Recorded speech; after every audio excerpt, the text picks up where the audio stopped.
આજથી સરકાર એક પશુપાલક વિરોધી કાયદો લાગુ કરવા જઈ રહી છે, જે અનુસાર અમદાવાદમાં પશુપાલકો લાયસન્સ વગર પશુ રાખી શકશે નહીં। આ મુદ્દા પર આમ આદમી પાર્ટીના ફ્રન્ટલ સંગઠન પ્રમુખ અને યુવા નેતા પ્રવીણ રામની પ્રતિક્રિયા સામે આવી છે।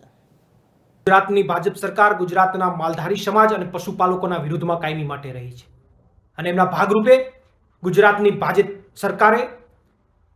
આજથી એક નવી નીતિ અમલમાં મૂકી છે અને એ નીતિ મુજબ કોઈ પણ પશુપાલકે અમદાવાદ શહેરની અંદર પશુને જો રાખવું હશે તો એમના માટે લાયસન્સ લેવું ફરજિયાત છે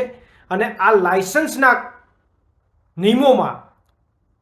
એ પશુપાલકની દસ્તાવેજવાળી જો જગ્યા હશે તો જ એમને લાયસન્સ મળશે। સરકારની આ નીતિના કારણે અનેક પશુપાલકોનું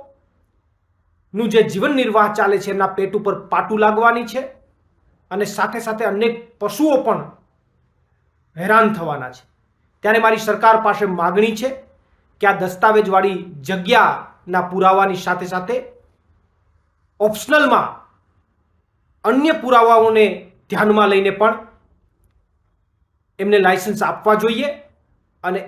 એમના કરતાં પણ વિશેષ મારી સરકાર પાસે એ માગણી છે